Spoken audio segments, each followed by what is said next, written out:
Did you know that you can turn your cake mix into this? It's extremely easy, and if you don't have any more pancake batter or if you don't feel like making a whole batch, this is a good alternative. All you're going to do is add your cake mix to a bowl, 1 egg, and I used about 1.5 cups of almond milk. You can of course use any milk that you want. Cook them as you would regular pancakes, and you're done. You're going to love this recipe if you're a big cheese bread fan. Start with 2 cups of warm water, add 2 tablespoons of yeast and set it to the side. In your mixer bowl, you're going to add 2 cups of flour, 3 tablespoons of sugar, 3 tablespoons of dry milk, and go ahead and add in your yeast mixture. Combine all your ingredients and set it to the side, and you're going to let it rest for 10 minutes. After 10 minutes, you're going to uncover your dough and you're going to add 1/3 cup canola oil. Add in 3 more cups of flour and 1 teaspoon of salt. With a dough hook, you're going to knead your dough for about 5 minutes or until smooth. Flour your surface and you're going to create small dough balls. Once you finish separating your dough, you're going to roll each individual dough into small circles. Put your dough into a pan, brush with olive oil, and add mozzarella cheese on top. I also added red pepper flakes and black seeds, but that's optional. You're going to bake your cheese bread at 550 for 5 minutes. And this is how it should look. I feel like I'm kind of late to the olive oil cake trend, but I saw another picture of it on Instagram today, so I decided to take a go at it. You're going to start by sifting 1 3/4 cups of flour, 1 1/2 teaspoons of baking powder, and 1/4 teaspoon of salt. In another bowl, you're going to add 7 tablespoons of melted butter, 3/4 cups of olive oil, and 3 tablespoons of milk. Now with your mixer, you're going to beat 4 eggs, 1 cup of sugar, and a little bit of orange zest. And you're going to beat this for about 3 minutes until it's light and fluffy. Like so, you can tell it got a little paler. Then you're going to slowly alternate between your olive oil mixture and your flour until it looks like this. Flour a 10-inch cake pan. You're going to preheat your oven to 350 and you're going to bake it for 30 to 35 minutes. I let my cake cool for a bit, then I generously added some powdered sugar. Topped it with a little rosemary sprig, like so. And I was done. I cut it and plated it and gave a piece to my mom so she could enjoy it with tea. But I had to end off the video of me doing the little Kylie Jenner circle cut because I feel like this video wouldn't have been complete if I just didn't add that in. Fruity Pebbles French toast. Grab a bowl and add 2 eggs. Add a tablespoon or so of cinnamon. Add a dash of heavy cream. And mix. Now for your Fruity Pebbles, you want to smash them very lightly. You still want some whole pieces in there and add it to a plate. Now get your bread ready and butter your pan. Coat your bread in your egg mixture. And then straight from there, you want to add it to your Fruity Pebbles. Pack it on, you want it to be nice and coated. Then straight from there, you want to add it to your pan on medium heat until both sides are fully cooked. Like so. Now in a separate bowl, you want to add white chocolate chips and melt it in the microwave with some coconut oil. Cut up any fruit of your choice. Take your French toast off of your pan and into a plate. Add your white chocolate drizzle.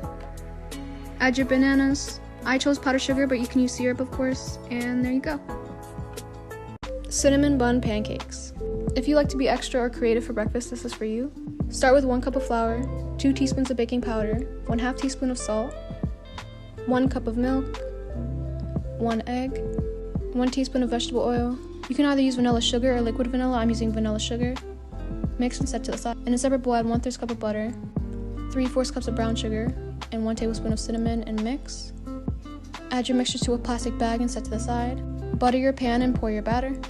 Add your brown sugar swirl right on top. Go ahead and flip your pancake, and when you flip it back around, this is how it should look.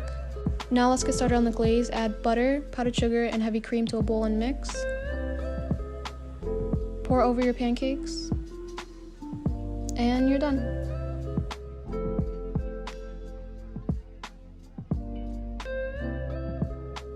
Everybody knows that the bread at Cheesecake Factory is the best part about going there, so today I'm going to teach you guys how to whip it up yourself. You're going to start by adding 2 1/4 teaspoon of active dry yeast to 1 1/4 cup of warm water, as well as 1 tablespoon of sugar, and set that to the side. In your mixer bowl, you're going to add 2 cups of all-purpose flour, 1 1/2 cups of whole wheat flour, 2 tablespoons of cocoa powder, 2 tablespoons of melted butter, and 1/4 cup of molasses as well as honey. Go ahead and add in your yeast mixture, attach your bowl to your mixer, and with the dough hook, you want to knead your dough for about 8 minutes. You want to slightly oil a bowl and you want to add in your dough. Let it rest for 2 hours. After 2 hours, go ahead and take it out of your bowl, lightly flour your surface. You can either separate your dough into 2 or 4 pieces. I chose 2. Shape it however you'd like. Let it rest for another 30 minutes, and then we're going to go ahead and lightly score our dough. Add some rolled oats on top, and we're gonna bake it at 350 for 45 minutes. To finish off my bread, I added some butter on top as well as some kosher salt.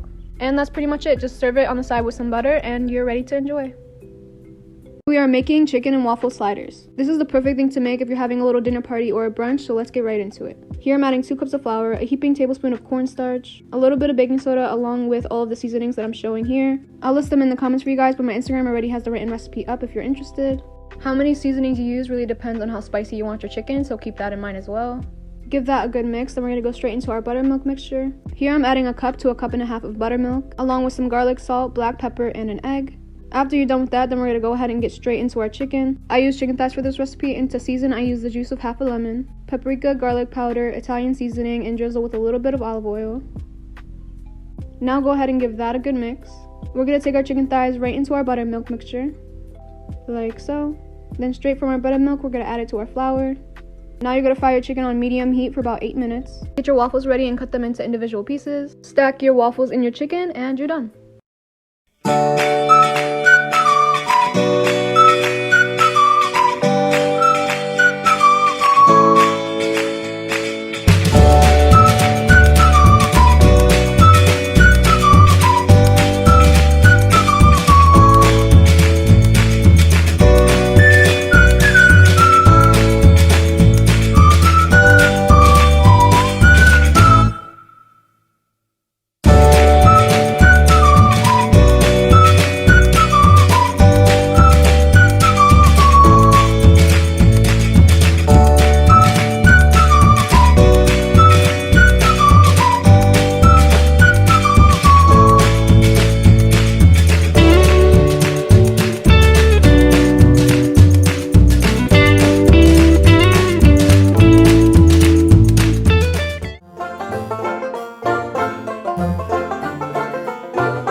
Oh, mother fudger.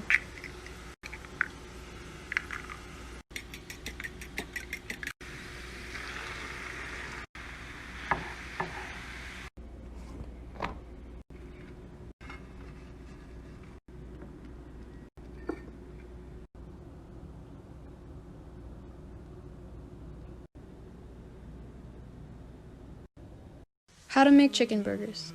I started off with making chipotle mayo, so I added a half a cup of mayonnaise to a bowl, 1 teaspoon of chili powder, garlic powder, paprika, black pepper, and salt, and 2 tablespoons of lemon juice. Mix all your ingredients together and set it to the side. I went ahead and baked some fries as well. For my burgers, I added bell peppers, shatta, and chicken breast to a food processor. Go ahead and add in some breadcrumbs. And for seasonings, I used black pepper, garlic powder, and salt. Once everything is well combined, go ahead and form your burgers, like so. Prep your pan and throw them on for 5 minutes on each side. I went ahead and prepped another pan with butter and toasted my bread. Now time to put everything together, so go ahead and add your sauce, lettuce, your burgers, tomatoes. You can add avocados if you'd like, and there you go. I've been getting a lot of messages on Instagram asking me to share the recipe for this pasta, so let's get right into it. Start off by cooking your pasta. Cut up 1 small onion and a handful of garlic. Cube up a few chicken breasts. Pop some olive oil in your pan and saute your onion and garlic. Add in your chicken breast and you're going to season with salt, black pepper, oregano, and garlic powder. Once your chicken develops a nice color like so, go ahead and take it out of your pan. You're going to add in about 1/3 cup of butter, a little bit of flour, about 1/4 cup just to thicken it up a little bit. Cook it with your butter for about 3 minutes. Now add in chicken broth and heavy cream and let that cook for about 5 minutes. Add in a few tablespoons of pesto, some Parmesan cheese, mozzarella cheese, and add everything together, so your sauce, your chicken, and your pasta. And that's pretty much it. Plate it, add some cilantro on top, and there you go. How to make homemade sushi. Start off by prepping your rice and adding it to a pot. Fill up your rice with water, let it come to a boil, then cover it and cook it for 20 minutes on low heat. I know I don't have the correct rice, but I'm using what I have, so don't come for me. Once your rice is done cooking, go ahead and turn off the heat and set it to the side to cool. In a separate bowl, you're going to add 2 tablespoons of vinegar, 2 tablespoons of sugar, and 1 tablespoon of salt. Mix and add it to your rice. In a food processor, you're going to add imitation crab meat, cream cheese, and sriracha to taste. Go ahead and blend all that together. Get your vegetables ready, so go ahead and cut a cucumber and avocados. Grab your seaweed and pack on your rice. Fill with your cucumbers and avocados and your crab mixture and roll it up. When it comes to cutting, wet your knife, it makes it a lot easier. Top mine with salmon, sriracha, and yum yum sauce. I topped another roll with avocados and oyster sauce. And to create the rice on the outside of your roll, go ahead and pack on your rice and then flip over your seaweed and fill it that way, like so. Serve your sushi with soy sauce and you're done.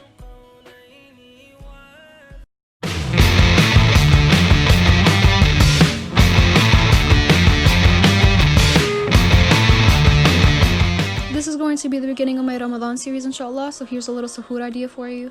The Prophet ﷺ said, whoever eats 7 dates in the morning will not be harmed by any poison or witchcraft that day.